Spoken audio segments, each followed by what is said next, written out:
So, hi Marc, what was your first computer? ZX81.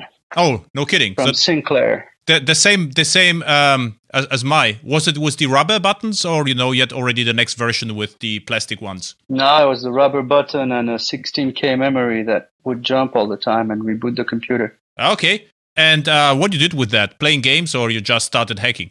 Played games, and then I got a book on the Z80 programming for the chip. Okay. And took a detour into machine language, machine assembly language. Cool. When I was 14 and learned to program that way. Why you did it? So you were bored with the games, or? Yeah. I was always a nerd, always a geek, so I wanted to, learn how to program. And the Z80 was a nice chip, and that's what we had at the time. And was just the thing to do. And in the 80s, I think, like early 80s, I'm talking about. Yeah, still, I mean, with 14, 81. With 14, just starting hacking is not that usual, I would say. Well, 82, actually. 82, and had a computer and wanted to program. Yeah, cool. So what you wrote then? What was your first program? I wrote a game called Death Mission. Death Mission, of course. And we had Death Mission. And it was a game that basically you had to, it was one of those adventure games. And we had graphics, and we'd sneak out at night from my parents' place because, I was young and I wasn't supposed to go out. So I'd go out at 11 at night and have my little brother open the door for me at 6 a.m. My parents never suspected anything, but basically I was leaving the house not to go to clubs and party, but to go to my friend's house and program. Okay. And was the game actually nice game, or, I mean, was it playable? It was, of course, a piece of shit. No, it was a piece of shit. Okay. But we learned a lot, and and that was fun to do. Okay. How much did you learn? Quite a bit, because you learn programming. We were learning, logical tables. We learned how to encode all the game state in very little memory, because he had 16 kilobytes plus graphics. Okay. So I remember it vividly as being first, programming high of figuring shit out and just getting that done. And that was good. That was fun. Okay. And you learned back then already, you knew about peek and pokes? Yeah, peek and pokes and storing in memory and basic logical operations and how to address the graphics memory and, how to do the graphics and how to program the logic of the game. I want to say we went like 30%, 40%. Most of the game logic was written, but, we never develop the graphics. We were kids, and eventually we got tired of the project. And But it's incredible. And abandoned it. It was 15. I was 15 years old, yeah. That was like 35 years ago. Wow. 37 years ago, yeah. And then you stopped, so the game was not successful, then you forgot about computers, or what? So then I didn't finish the game, and I was, 17 by then and in school, and I would play with the Apple II, which was a great computer, if you remember that one. And I only rediscovered computing in university. I was doing a doctorate in physics at the French Polytechnique, the École Normale, and then went to MIT. And at MIT, I was programming on VAX systems in C, simulating lasers. And so learn a lot about pointer memory and programming that way, always within the context of physics simulations. And it was C program, and that was actually really boring, but learned a lot. Okay. And Java actually appeared on the scene right around that time. It was 94, 95. Okay. And I remember being on the campus at MIT. I was at MIT at the time, and hearing the World Wide Web guys, because Tim Berners-Lee was the guy from CERN who invented the web, if you remember. Tim Berners-Lee was a associate professor there in the department of RLE. And I didn't know who they were. There were just these guys in the computer room, in the deck room, where we would go and check our email.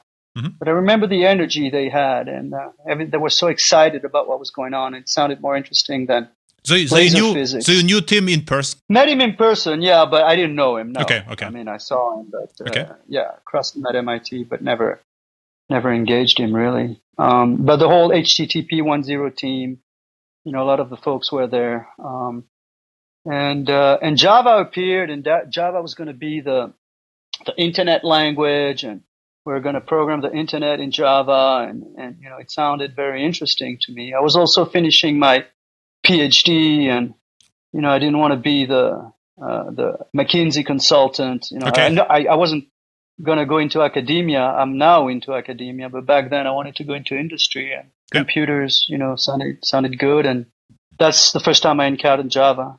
Hey, cool. In '95 at MIT. What topic you studied actually in physics? So what you were interested with physics? I did my undergrad in mathematics. Oh. My master in mathematical physics, and my PhD in theoretical physics, even though it was applied. Okay. From MIT, it was on lasers, and my thesis was on solving Maxwell's equation in an esoteric geometry called the axiconic geometry. It was a world first in the math, and we use high power lasers. And so that was my PhD, basically theoretical physics, string theory, etc. I abandoned that for JBoss and all my career, but now I'm back in physics, actually publish and conduct research in physics on entanglement.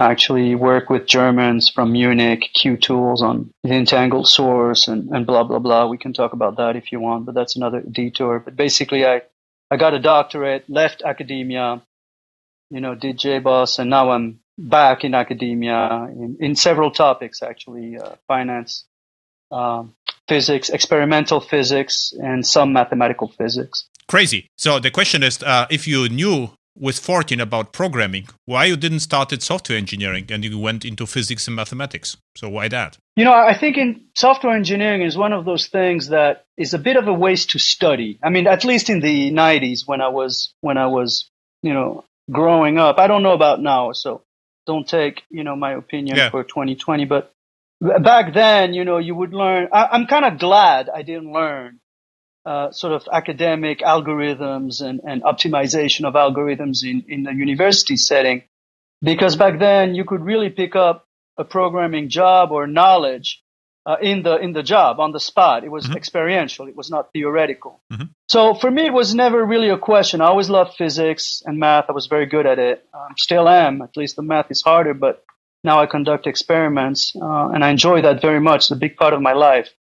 And so I always had a passion for natural philosophy, physics.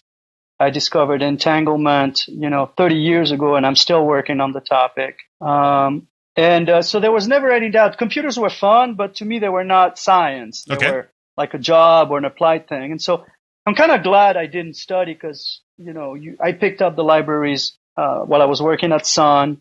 James Gosling and company that came out with Java. I was working with SAP. The German ERP company. I was doing research for them, for Sun, and applying the libraries and JBs and all that stuff you remember from the J2EE days, that you had to learn on the spot. So, I don't regret not studying it academically, and also think computer programming is more of an occupation, a hobby, or a passion, professional, even though there are some, people who do it who do it without any study, or people who study it. I did publish academically. We ended up pioneering a lot of the modern architectures of the system with aspect-oriented programming and server architecture, and so we published in academic settings. I collaborated with several professors on papers around JBoss, because the architecture, which was really given to us by a Swedish guy called Rickard Öberg, was a very interesting, way to organize the systems, to make them modular, to make them easily maintainable, to make them so that they could evolve and that they could be programmed. So now, rather easily. But how? I mean, if you are already happy with physics, right, and math, so why you started with Java at all? I suspect that Java was really primitive. So if you already have the knowledge about C, why to learn Java? So what was your path to Java? Right. So, the path was, look, I'm this PhD in fancy universities. My PhD was good, but I wasn't going to be a professor. I knew I wanted to be in industry and, make a living. I always wanted to build a company. I was a natural born entrepreneur, so to speak. And so when I was wrapping up my PhD, what do I do now? And as a physics as a doctor in theoretical physics, you can do anything. You're a stem cell of science. You can mutate to any technology you want. So I don't mean to brag, but, after doing differential equations and working with lasers in MIT labs, learning internet protocols and standard writing for Java was not very hard. I don't mean to knock it down, but it was a step down in terms of intellectual effort. Yeah. So it was easy for me. I mean, it was easy. It took me 4 years to pick it up. But so the way I got to it was the reverse causality. I started with, where can I get a job? Mm-hmm. Who's going to hire me as a PhD? And in fact, nobody would hire me. Mm-hmm. The only ones that hired me were Sun Microsystems in France as a support engineer. And so I kind of fell into it by mistake. Here's this company that's giving me a job. And I knew Java, and I knew, if I'm at Sun, I want to be close to Java. And so within Sun, I became a Java evangelist. I got in contact with the J2EE early team before EJB 1.0, Vlada Martina, and all these guys. Mm-hmm. And I wanted to work with them. And, but because I had not studied computer programming in university, but had studied physics, they said, you can't join us. This is an elite, programming group. And so that's when I decided, fuck it, I'm going to do it in open source. Okay. And that was the birth of JBoss, actually. What I read about you is that you actually you applied at WebLogic or BEA back then, and they rejected you. Then you wrote the blue paper or whatever, right? Is it true? And then you got the idea with JBoss. This is true. And the paper was much later. Okay. And in fact, the correct history is that. So I'm in Sun, France. I'm 28 years old. I'm a French minted doctor. I'm ambitious. I'm having fun at Sun, France. Eventually, I end up in Sun, Silicon Valley, in the SAP Competency Center. I spent some time in the SAP Research Center under Ingo Platt or whatever his name was. Yeah. Plattner, I think, right? A bunch of Mr. Plattner. Plattner, yeah, but Ingo Plattner is his name. So I have bad memory. Yeah, first name I had no idea, but Plattner is the Lasso or something like this unusual first name. I think it's Ingo Plattner. Yeah. Either way, the guy he took a sabbatical in Silicon Valley and was directing research. Oh, and okay. We were trying to apply WebLogic to SAP as how do we bring SAP to the web, and nothing worked because we're talking 97, 98. Yeah. But I discovered enough. I met Vlada Martina, the guys who were writing EJB's specs, and it was interesting. And I knew that the standard was going to take off, so I actually submitted a resume to the Sun teams to join the EJB standard group. And they were like, Marc, we like you, but you have no track record in software, so we can't take you. And I applied to WebLogic, and I did several interviews with WebLogic, and eventually WebLogic said, no, you're not a programmer. You didn't study in university. You're just this really smart guy. And I remember vividly, I was at this red light in Silicon Valley, and I was getting on the highway, and I was stopping. And as I stopped, I sat there for a bit, and I was pissed off, disappointed, and upset. And I said, "Fuck them all. I'm just going to do this in open source and just push my ball in open source and see where it goes." Yeah. And so that was indeed the birth. But the first name of JBoss was like Game Over or something, right? Was it not like EJB Game Over or something? Then EJB Boss, and then you had to change the name. It was EJB OSS before open source software EJB, right? So it was JBoss, and it was terrible marketing because it's a terrible name. Yeah. But so that was our name for a while or so, and then the Sun lawyers sent us a cease and desist letter saying you're using a copyrighted name, you can't do that, use something else. And I found the other day the page where I was scribbling all the ideas, and I have eBoss, EJOS, eBoss, JBoss, and I think I flipped a coin. No, somebody pointed out that eBoss meant shit in some language, in some maybe Finnish or something. I don't know. All I remember was like, don't use that because the Finns will think it's shit. Okay. And so that's where the name came from. And you were so excited about EJBs back then? I mean, because back then it was really primitive, right? So I mean, there was nothing behind. It was a little bit of AOP, but right. Yeah. Yeah, there wasn't really. Actually, there wasn't really any AOP. AOP was the thing we wrote. Yeah, but AOP and there was- EJB, the AOP and EJB were invented at the same time. So what EJB had the idea of security and transactions also like built in AOP without mentioning that it's AOP, right? Because you could just in XML say This is correct. Yeah. This is correct. Yes. In fact, so aspect-oriented programming, Gregor Kixalis and all these exactly. cats, I know them personally as well. That was actually 10 years before EJB, but I want to say this meta-programming approach, aspect-oriented approach to programming is certainly something that influenced the EJB spec. And all we did in EJB 3 when I helped write the standards with name escapes me right now, the nice woman too, but all we did was bring it back to Java, plain Java programming. But the whole aspect-oriented programming architecture, AOP, was really the underlying philosophy. And JBoss was sort of a implementation of these architectural ideas, and the standards then eventually, embraced all of it. And AOP is the standard today in server-side design, and also something you find in nature, for example. You don't have inheritance.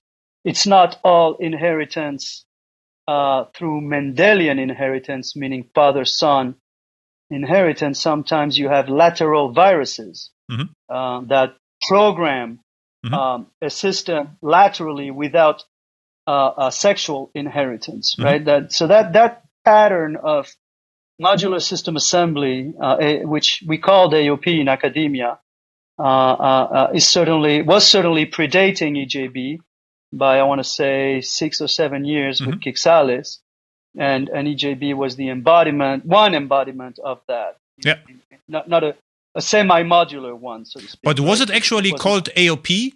Because what I did in my research, the AOP term. No, it wasn't. Yeah, because the AOP and EJB was like 1 year off. Like AOP and EJB was roughly at the same time. What I did my research, all the papers from AOP and EJBs was roughly the same, 1997 or something like this, or 1996. Yeah, I want to say that 96 for AOP that you started finding.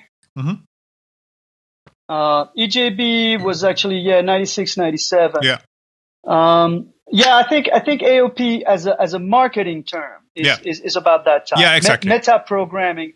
I think it was called meta programming before. But AOP was a great marketing term.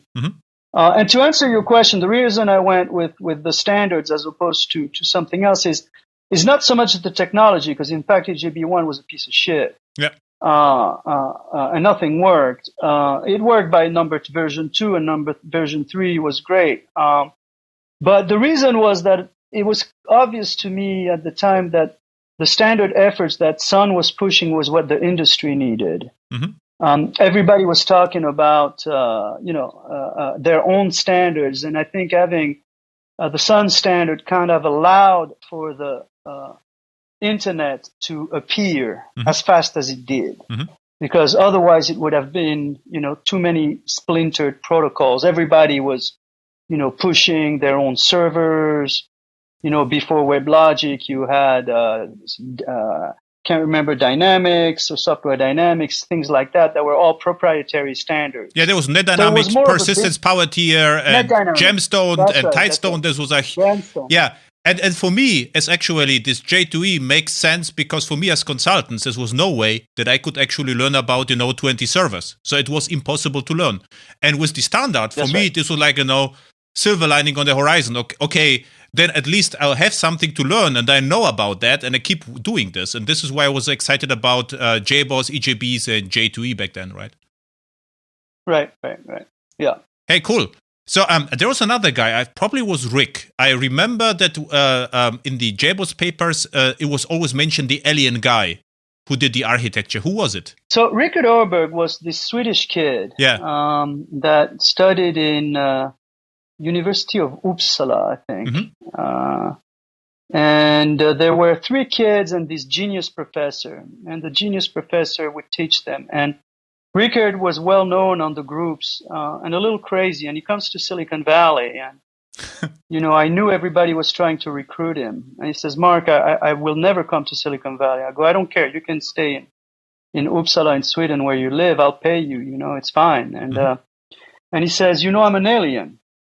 And I go, what do you mean? He goes, I'm an alien. I'm a military alien. And I'm on Earth to help Earth. And, I'm French, so I'm scientist, and I find it funny, but I'm also Silicon Valley, and I like the folklore. So, I believe and I don't believe. I just listen. But basically he said, look, Earth is under a psychic attack. The psychology of Earth is unfinished. And the only way it's going to finish, according to the aliens, is if we develop an open source internet. We can't have the splintered protocols. We can have a Tower of Babel of protocols. We need one protocol to create the infrastructure of the internet, and that's how you will survive. And look at the internet now. It's all open source, and our psychology is evolving extremely rapidly. So if you believe my story, wink, wink, the aliens made us do it. And I remember reading the first quote from Rickard, and it was very pretty. It was very pure. It was very simple, very visual. And I said, how do you do it? And he said, I sit at my computer, and he was like a Jewish kippah. He said, the aliens beam images in the back of my head, and I just see the images, and I translate them. And I don't think about it. I just let the visions come. And so now with the time and the wisdom, I believe it was actual angels, aliens, ghosts, Mother Earth, whatever you want to call it. But the internet is definitely, something from the planet that is Earth tech, as I call it in the Church of Space. And the Earth tech was open source, and open source gave us this internet. And now with retrospect, it makes a lot of sense. Look at what's going on with COVID. We're all at home. We're doing these, Zoom interviews, and it's great. It's fantastic. I see what he said back then. It's true today. And I'm very glad, that aliens helped. What Rick is doing right now? Is it still around? It's funny. I looked him up. Because we had a bad fallout. I was a very proud man, and he was a very proud young man, and eventually he really tried to focus, and it was a fun story that it's just a good bad memory, if you will. But right now, I don't know. Last I checked like last week actually. I haven't thought of him in 10 years, and I checked last week. I wonder what he's doing, and he's in Kuala Lumpur. He gave an interview 4 years ago on some software he was doing, and that's all I know about him. Cool story. Regarding military, what I also read about you is that you are a special forces guy. Is it true? Yes, I entered the École Polytechnique, which is a military school, math school, but depends on the Ministry of Defense ever since Napoleon, because Napoleon authorized the formation of elite math schools for the military to protect the democracy. And so it's a French institution, it's a French tradition, and if you go there, it's fantastic because you are paid as a lieutenant of the army. I volunteered within that to go to the paratroopers, and I was a lieutenant in the paratroopers, jumped out of planes. But is it really hard training, or just fun 2D math, or was it really special forces, physical training? Or more or less like, just... It was extremely physical, number one, but I was very in shape back then. You're still in shape. You look great. Thank you. Yeah, you too. We make efforts. What was hard was the psychology of it, but it was the first time that I encountered a different operating system. Now I was part of elite military troops. My sergeant was called Sergeant Andlauer, and he had a Third Reich tattoo of an eagle on his chest. And it was the first time as a protected French math nerd, Polytechnique little kid who does math and thinks that's it, that, oh my God, there's another world, there's another way of thinking. And so it was the first time I encountered a different psychology, and that was very hard. And that was the real lesson. I encountered kids that couldn't really write, because when you're in the paratroopers, you don't see just doctors, you see kids who can't barely talk, barely write. That was a shock for me. Real military professional people who hated my guts, because there I was, this little Parisian math guy They just wanted to beat me up. And that was hard. That was great training, and that was very hard. The psychology of it. It's interesting because I had complete different opinion from you. I thought, you are the special forces guy, applies to WebLogic. They say no, and then I say, okay, now I'm angry and I'll implement, JBoss. This was so I didn't knew at all about your physics background and whatever. So I was really curious about the interview today. So with the JBoss, so you wanted to have commercial success, or was it more like, you were just angry and you wanted, to create something by your own and show how good it can be? Something like this, and the commercial success came later, or you wanted to be commercially successful from day one? I was not angry. Even though I reacted to the rejection, I always have the attitude that rejection or obstacles are really there to point you in the right direction. And, the right direction for me was not to be an employee or Sun or WebLogic, even though I would have done that. And so in the negative experience came a very positive, which is I always wanted to be an entrepreneur, actually. So to answer your question, my first goal was to make money, to survive, to live, to make a living in Silicon Valley. I was married. And the first time I told my wife I was going to do open source software, she called me stupid. My ex-wife now, because who gives away the work for free? But I always wanted to make a living. I wasn't solely motivated by the money, far from it. I respect and like money. Money, I think, is an important psychic construct that people don't understand, even those who like money. And so I always had I want to call it a healthy relationship with money. I was difficult in open source, and Java was great for that because most of the open source cats had a attitude, that was, it has to be free. Free as in beer, like for zero cost. So no charging money, and money was dirty, etc. And I never had that. I always wanted JBoss to be successful. And so, I was making $3 million in training before we even went for VC money in 2003. And those were the best years of JBoss, where I was living in my living room. We were doing work from home back in 2001, and it was paradise. We would travel and meet each other in JBoss conferences, and there was 40, 50 of us, and we party our asses off. And the rest of the time we were at home with our kids and making a great living. We were making millions of dollars. It was paradise. It was great. And, and now I see the same happening on a mass scale. Back then it was a unique luxury to do work from home and just travel when we wanted. Today, it's probably going to be the norm for the masses, or at least the professional, that can do work from home. Typically every single programmer I know, so yeah. So it was, great time, great memories actually back then. Yeah, it was a sweet time. And I forgot the question, which is why I stopped talking, because I can go and rant without a question. Oh, no, the question was, you answered the question. My question was whether you planned, to be commercially successful from the beginning, or more. I was always ambitious. Okay. Yeah, I was always ambitious and wanted the company to succeed. And this was something that set me apart with the open source crowd. And so on the one hand, I had the business guys of Java going like, why are you destroying? The guys at IBM said, and Sun would tell me, why are you destroying $1 billion industry? The fuck is wrong with you? We're making money here. And on the other hand, I had, some of the fascists of open source that were saying, you make money, this is bad. Yeah. And ironically, it was on the fringe. It wasn't the core groups. It was like guys like at Apple. We met Apple, and I remember this VP, telling me, I fucking wanted to slap him. He says, oh, hey, I hear you charge for your documentation. That's not very open source. Meanwhile, the guy had the keys to his Porsche on the table, and I'm thinking, shut up. What the f-? So I always wanted to make a living. I wanted my friends to make a living. And we did invent one of the first commercially viable business models for open source, if you remember. Ironically, it was called a professional open source, which spells POS, which also means piece of shit. But professional open source was one of the first models on how to make a living. And yes, to answer your question, whether I was always ambitious, I always wanted to make it. Yeah, for sure.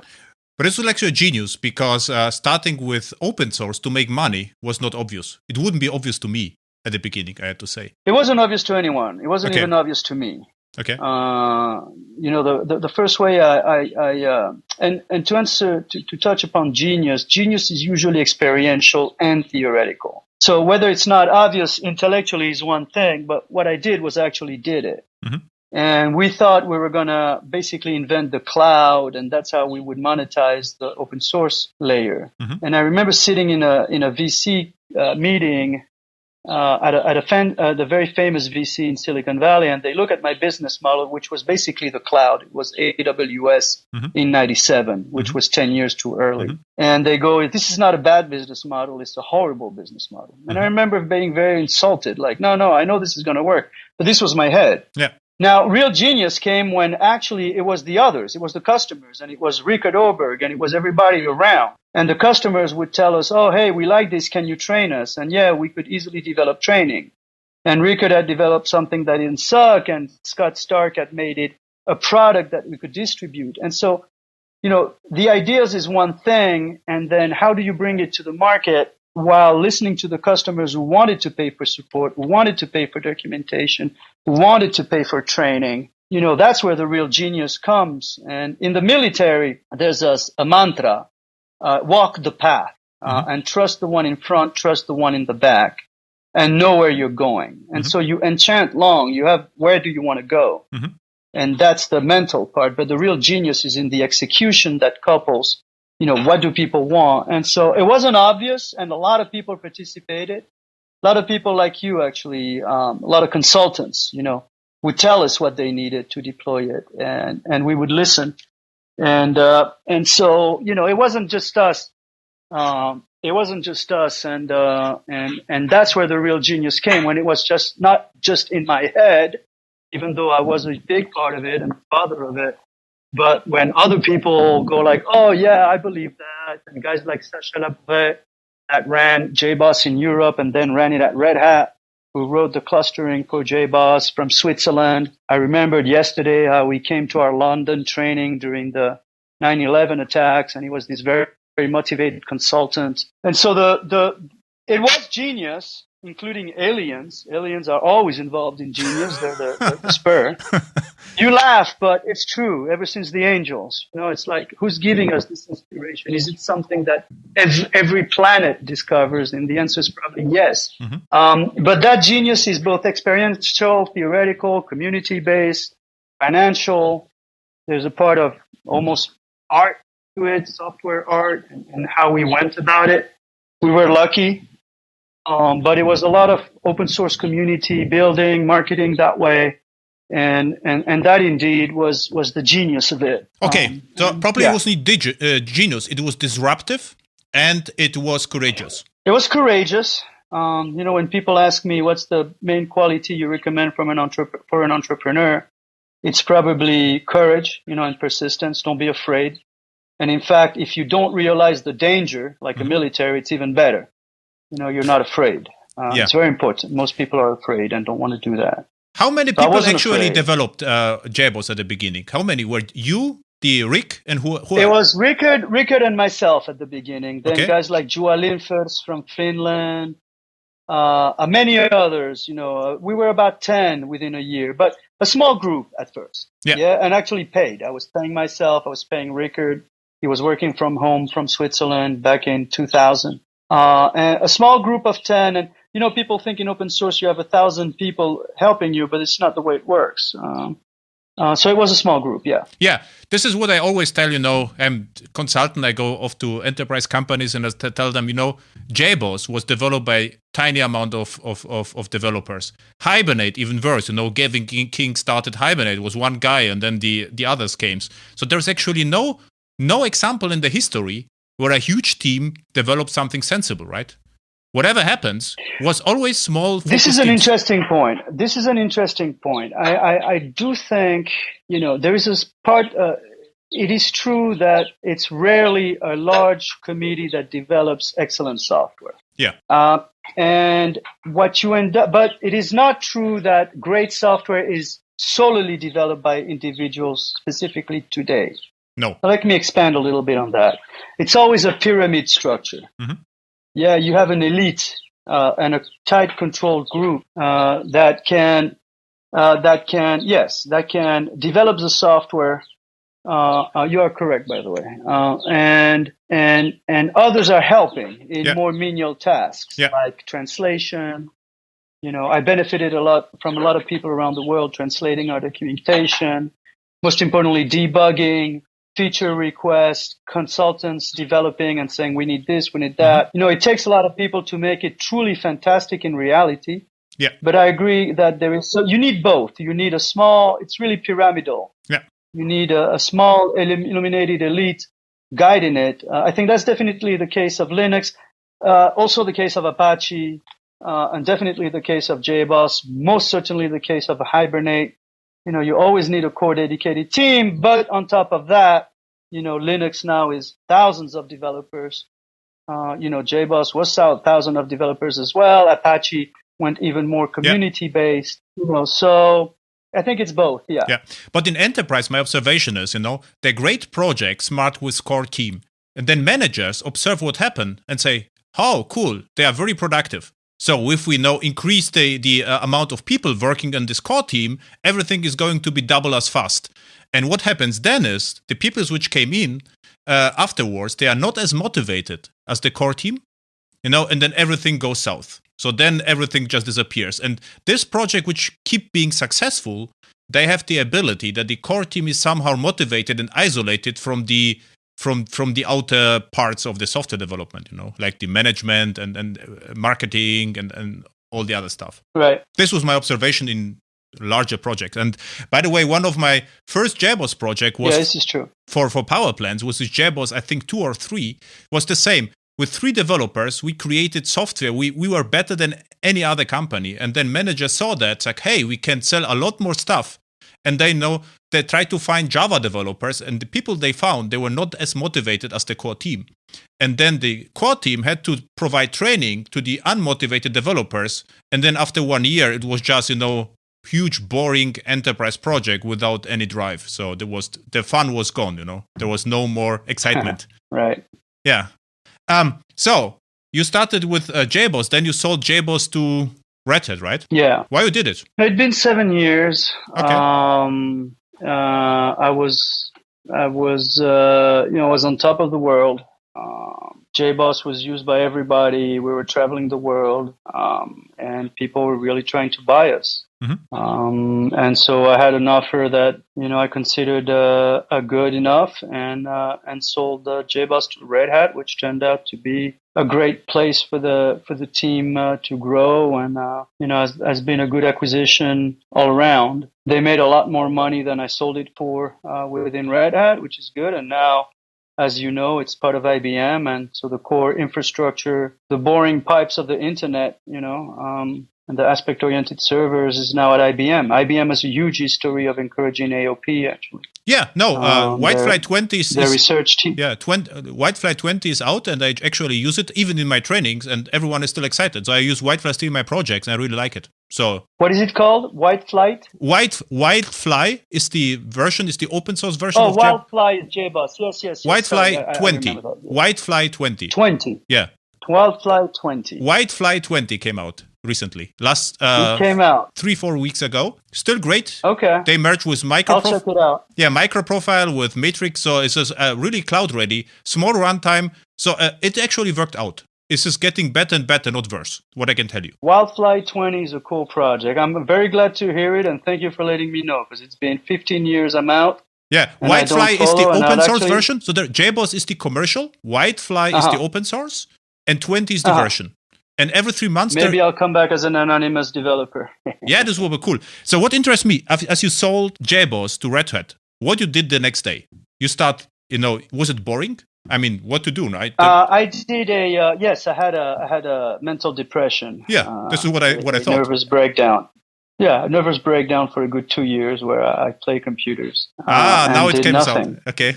Which games you played? Yeah, I did not. Quake. I played Quake. It's a samurai game that I remember that was so boring but kind of fun. Grand Theft Auto, and I just wanked around. Yeah, and I wanted to go back to academia, so I went to a lab at Georgia Tech, where I live in Atlanta, to study system biology, which was great. And then 2008 hit, because I hit I sold my company in 2007, 2006, late 2006. And so I went deep into finance, the banking system, what's money, how to invest, options, derivatives, synthetic strategies, blah, blah, blah, how to make money and keep the money as an investor.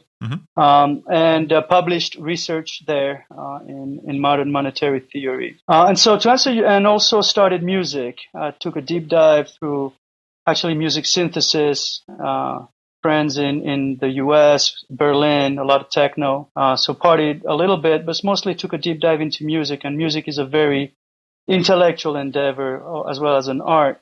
I also work in the academic setting with a professor of percussion that worked with Karl-Heinz Stockhausen from Cologne in Germany, electronic music. And he was his PhD student. And so it's a very avant-garde electronic music, academic and yet Berlin club kind of dirty vibe. I love it. I was working on it right before we started this call. I do it every day. Cool. So I went to do music. And I went back to physics, reading theoretical physics, and now I do actually experimental physics on entanglement. One question about physics. If you read a physics paper, can you just read it as, I don't know, Java book, or you have to reread a page several times? It's more difficult. It's a good question. It's a difficult topic. In fact, it's a long-running topic of mine that it's very hard to reach a certain level of proficiency in physics, mostly because there's a lot of mathematics that can be very difficult to parse, and so you kind of have to have a trance to get into it and be able to read it. Okay. But it's the same with software, and with software, it's a little bit more complicated. You have to write it. Okay. In software. I can't write math. I can write software. I can read math, and that's already, post PhD level kind of thing. Okay. So if you read if you read a math formula, is this as easily as Java code? Or do you have to think differently? I can, yes. Okay. No, you have to think differently. I mean, it takes a lot. But it's like Java code, where you have words. It's linguistics on certain level.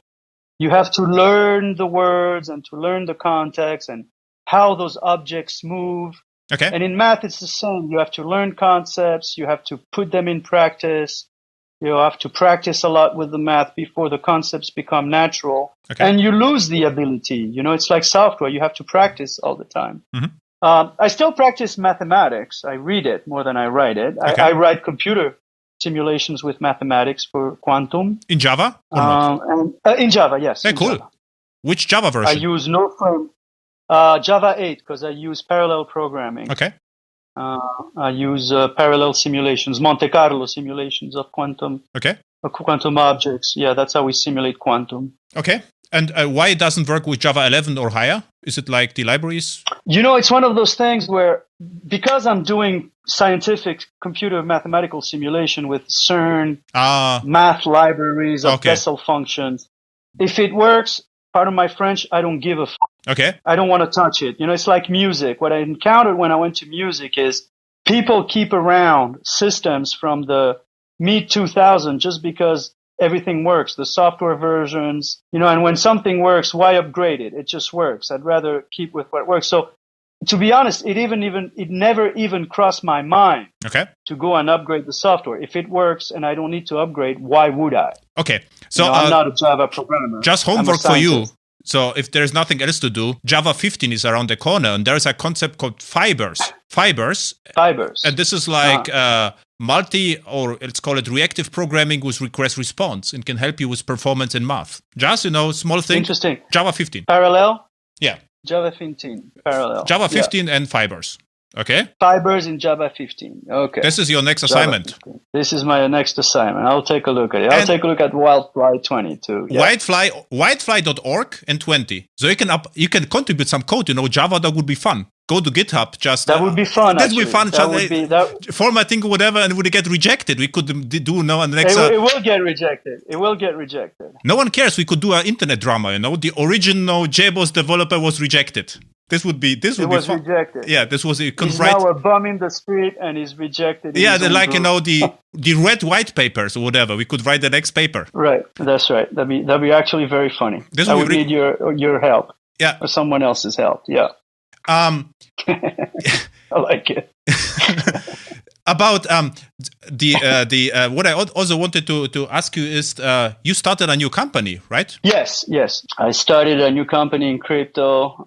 So after doing a lot of physics, magic, music, finance, and just living and becoming a philosopher and a mystic and I decided to come back to work and apply what I'd learned. Mentor younger kids. You mentioned earlier Gemstone, but one of the persons that was instrumental in JBoss was a guy called Bob Bickle, and Bob was the boss of Gemstone that had been acquired by HP. And I remember I sent him a letter saying, why doesn't HP take our software? And he answered, which was very nice. He was the CEO of the middleware division at HP through the Gemstone acquisition. And he said, stand still, we're shutting down the division. I'll come help you.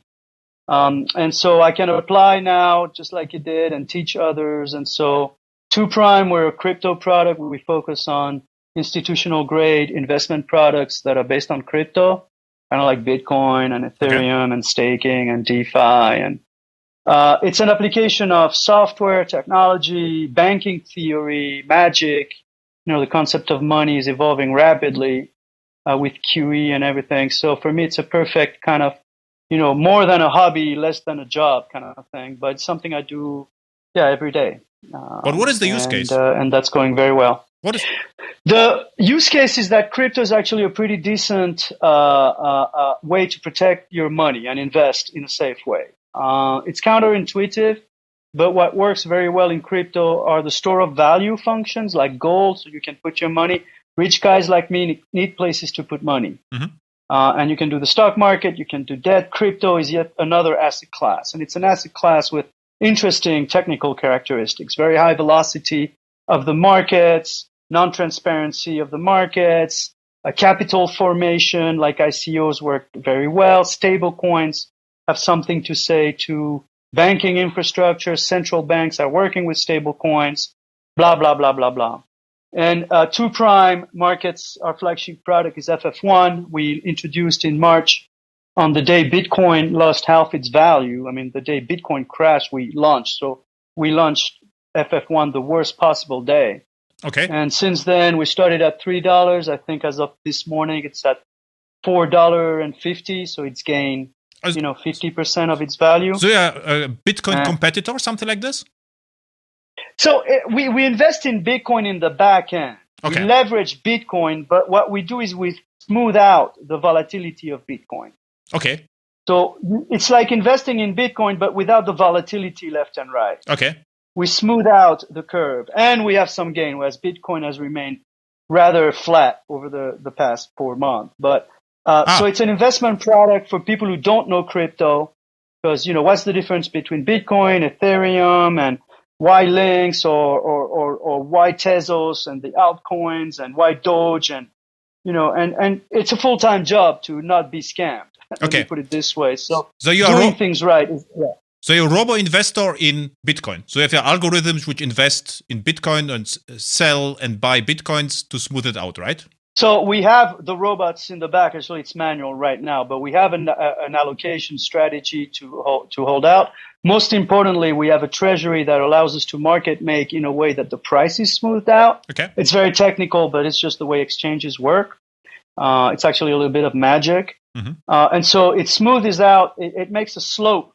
So mathematically, what we do is we mix Bitcoins and stable coins programmatically. And so if Bitcoin is volatile and, like this volatility and a stable coin has no volatility, imagine a flat line and a vertical wall. Mm-hmm. We kind of have this diagonal line of a smooth ride. Mm-hmm. So we went from $3 to $4.50. We have about 100,000 to $500,000 liquidity every day. And now we're growing fast. I mean, it's a lot of people want to invest in crypto, and how you invest safely, easily in crypto is not easy. And the backend we're going to offer you Java. The backend is actually, we're on the Ethereum blockchain. There's a lot of Java there, but I think it's not. And no, we do not develop software at all within 2Prime. 2Prime is a fintech company, and the tech is market making. I think some of the bots are written in Java, yes. And we use bots to provide liquidity and trade algorithmically. And are you still as motivated, as much fun as before with JBoss? Yes, and it's very different. When I was JBoss, it was only ambition. I wanted to make it work, and I was the CEO, and it was all consuming. I had a great time, but it was a lot. Okay. This time, I'm an investor. I'm a CEO. I'm every day, but I have a very good guy I work with, Rickard Öberg. His name Alexander Bloom.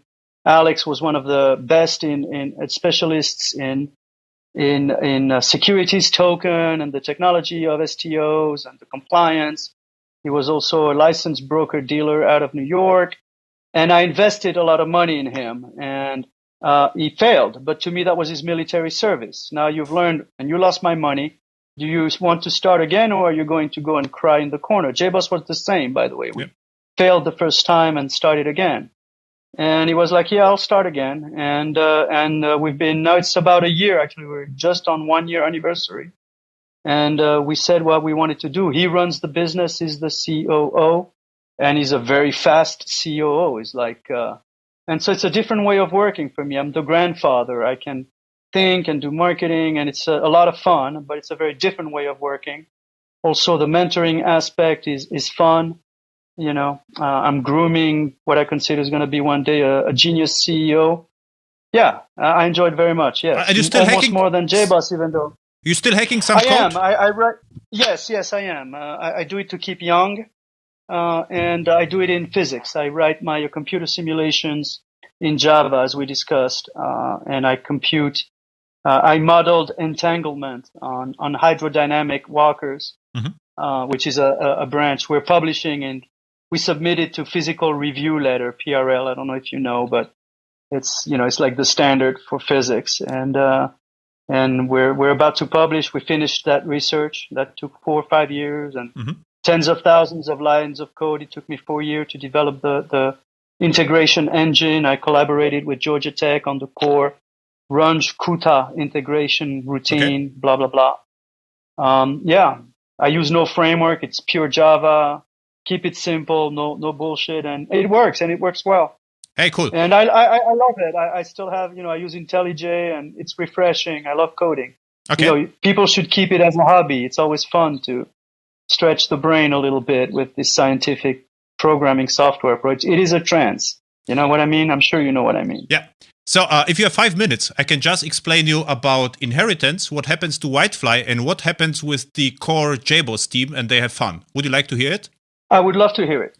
Please. So, as you probably know, Whitefly was extremely dynamic, and what Whitefly did back then, or JBoss, sorry. JBoss is Whitefly. JBoss. Let's talk about JBoss. You know JBoss. You were able, to deploy several apps to JBoss. I don't know anything, by the way. The only thing I knew was that we changed the name to Wildfly. Yeah.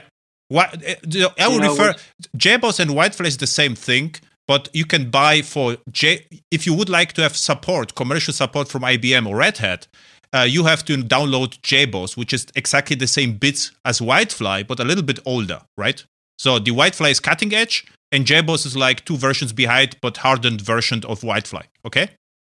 Gotcha. Yeah. So that was the Red Hat model. Yes. Yes. That was exactly. And they rename it. I don't know, 5 years or whatever.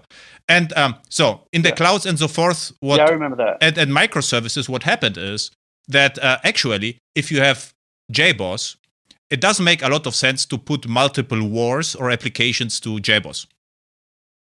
Because in microservice, you have one war, one runtime. So this changed. We have Docker containers, a cloud in a Docker container. In a container, you have one instance of JVM, one instance of Whitefly or JBoss, and one instance of the app running on JBoss.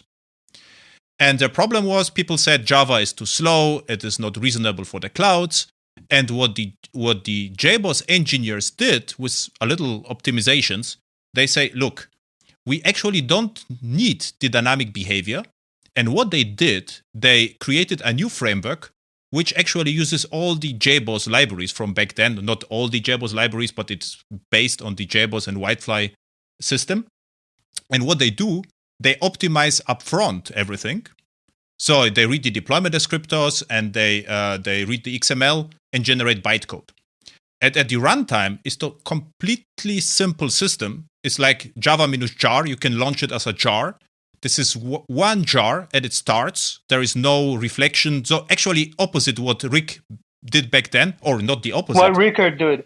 Yeah. It's funny, I was thinking about that yesterday. Because what you did back then, you had like EJB, I remember like 15 dynamic proxies, with the AOP. No, but so it's funny. I was reading that literally 2 days ago. Sorry to interrupt. It's such a aliens I like the coincidence. Aliens kick in. Probably. Aliens. You laughed about angels, but I was focusing on the fact that what the dynamic proxies did was change a structure signature, right? Mm-hmm. The compilation hard signature as opposed to type safe. To change a type Java class into a generic invocation. Yes. And the signature was invoke. Yeah. And we had invoke in the payload. And invoke in magical angelic theories, you invoke the angels. Okay. And it's funny when I think that most of the internet is invoking angels all day long on Linux diamonds. Okay. On Unix diamonds. Okay. Let that sink in for a little bit. Okay. As far as Nokian magic goes, dark magic, black magic, right there. So JBoss invoked, but that was the genius. And the genius of Rickard was being able to have a deployer that could do this dynamically. So you say they've removed the dynamic proxies. Yes. Go on. But yes, okay. Not remove. I mean, it happens at build time. So at build time, they already know that we need transaction security, matrix, or whatever. And they add everything as bytecode without the dynamic behavior. Because in the cloud, we don't need to reconfigure the JBoss at the fly. We just kill it and start a new one. But the cool story is, what happened right now is, the project is called Quarkus. All the guys Emmanuel Bernard and so forth, they're working, Jason Green, they're working on Quarkus. And the Quarkus... Spell that for me, Quarkus. Q-U-R... I'll send you in the chat in a second. Quarkus. Well, spell it so people know. Q-U... Everyone knows about that, not just you don't know about it, Okay. The whole world knows about that, so we do a little bit education for the JBoss guy. So this is Quarkus. Quarkus. Quarkus, yeah. Quarks, exactly. Okay. Supersonic subatomic Java. And what happened right now? Yeah, this is exactly. And what happened right now? It is the fastest moving framework in Java world right now. It is Red Hat and IBM. This is the same company, as you probably know. And it was revealed around 1 year ago. And the cool story is, a small Quarkus application is smaller than empty Tomcat or Jetty. So they are incredibly small. Wow, okay. And now it comes. Yeah. I tell you this, you will immediately shut down your company, and contribute to Quarkus, if I tell you this. Oracle. You know what you're going to do? You're going to send me like a bug report and the correction, and I'm going to submit it as Marc Fleury. Or you submit it as Marc Fleury, and you have my okay? Okay. I'm going to trust you with it, and let's have some fun with it.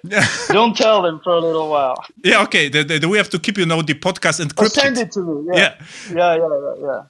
And now let's listen. The last thing is, the OpenJDK. You have a JDK, whatever. And there is another JDK called Graal VM. Graal. And this Graal VM. Yes, the Graal VM comes from Oracle, but it's completely open source. Okay. And the Graal VM, you can cross-compile Java bytecode into native code.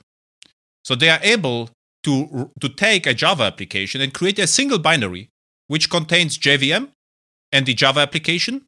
This is roughly 20 megs big. Okay? 20 megs, that's nothing. Nothing. And it starts in 10 milliseconds. Nothing. It is 10 milliseconds start. It's like C code, And now the cool, but the Graal VM is really hard to let's say to instrument, because reflection doesn't work. So you have to tell these are my dependencies, these classes are loaded. So it's a painful experience, I would say. And what Quarkus guys did is they know everything at build time. They pass all the dependencies to Graal VM, and now you are able to have Quarkus or JBoss as a single dependency, which is 20, 30 megs big, starts in 10 milliseconds, and consumes roughly 20 megs of RAM. Everything. And now, fantastic. Yeah. So you have 20 megs of RAM, 10 millisecond native code compiled. Yeah. of course, we were targeting the developers back then. Yeah. And so the dynamic proxies meant as a developer, you didn't have to restart the system. Yeah. And that was huge for developers back then. I mean, we were the only ones. Yeah. WebLogic didn't know how to do it. Yeah. IBM didn't know how to do it. That was Rickard's genius. Yeah. He did the dynamic proxies.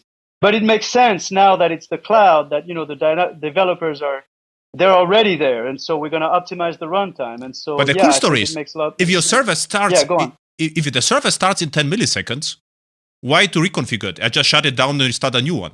This is the cool story. Right. And my observation from software perspective is, if you have a best practice as yours with Rick's dynamic proxies, and you do exactly the opposite, another best practice happens. It's Rickard, by the way, but go on. Yeah. Rickard. So I'm sorry, say that again. Yeah. So Rickard. if you have let's say a best practice like you did with dynamic proxies and whatever, right? And what the Quarkus team did, exactly the opposite. What they did is one class loader, everything is static, everything is optimized. Then you get exactly the same, you get another best practice, which also works perfectly, but is the exactly opposite of yours. This is interesting observation I did. Yes, I think so. I think so too. And it makes sense in the context of, it's now deployment runtime centric, the cloud. Yeah. The developer's value add is in configuring all of that. I get that. It makes sense. Yeah, this was we were optimizing. No, what made JBoss back then was the fact that the developers loved us because they were very fast. And a lot of people were developing with JBoss and deploying on IBM, if you remember. Yeah, of course. On WebSphere, you know? Yeah. And it's interesting that, it's the reverse now. Yeah. And so who's leading that? Who's part of that team? The whole Red Hat. The cool story is, I think there are around 100 Red Hat contributors. The team leaders, I think Emmanuel Bernard, Jason Green, Jason Green, Marc Little. Everyone is working. Marc Little, sure, yeah. Very cool. Really cool. I'll go and add my name there. Let's do that. Yeah. This is the next way. So no, JBoss started the first revolution. Now we have the second. The second, and it's also JBoss. I love it. Yeah, it is. Sign me up in the troop, the military. Come back and do one. This is like inheritance with a little bit cross-injection by virus or something like this, So why do you say inheritance is different in this framework? So the inheritance no difference. We said, you told me in the nature we have the inheritance. Not always is true. Virus can also change, the genes. This is what you told me 10 minutes ago. Right. So the assembly of an operating system can be done through inheritance, right? Just like DNA is done through sexual inheritance, which is Mendelian inheritance. Yeah, but viruses, which is they're vertical, right? Yeah. From top to down, passing of genes over generations, very slow. Whereas the horizontal programming of nature is through viruses, RNA. Yeah. So the RNA are the aspects. Yeah. Okay. So for example, in the water, the aspects of photosynthesis is passed in an RNA strand that a species can adopt, and when it does, it is capable of phytoplankton. Typically, is an aspect-oriented, programmed, energy transforming thing. So, and so AOP is really also part of how nature programs. All the viruses are aspects. What I said was inheritance was I just made a little bit fun because JBoss is the father and Quarkus is the child. So this is what I said. It's like inheritance because in Quarkus still uses the JBoss libraries behind the scenes. Hibernate is there, and there is the old HTTP server. So they are still the libraries, but they are used differently. So I wanted to tell you this. It's an interesting story. That is an interesting story, and thank you for sharing because I had no idea, and I love the fact that they're the cool kids on the block again. Yeah, the boys are back in town. Exactly. That is great. Yeah. So I don't want to steal your time. So no, it's fine. So Emmanuel Bernard is leading the team. Is Gavin King still there? Is he? No, Gavin King is not there. I would also try to invite him to podcast, but it's not there. I would love to listen to Gavin, and see what he has to say. Yeah. I have Jason Green, I have Marc Little on my podcast. Emmanuel Bernard was interviewed, so I can listen to the guys if you like. And I would love to. I'll probably do that. Send me a link, please. Yeah, thank you. I will publish the podcast with you next week, probably. So I will send you the link. Yeah. If you would like that I put some links to your company, just send me the links. I will find you on the Twitter. I will put at least your Twitter account And whatever links. Yeah, I put the Twitter account for 2Prime and 2Prime.io, and it's good enough. Thank you. And do send me links about the Quad Course project. I may want to pull a prank on them. Yeah, that's cool. Like this would be cool. Okay. Yeah. Let's have some fun with it. Right? Be discreet. Okay. Thank you. It was fun. And I could re-invite you in 1 year, whatever, because it was really fun to talk with you. It was about software engineering and how life goes. This is actually interesting story, right? Sounds good. Thank you. Bye. Bye.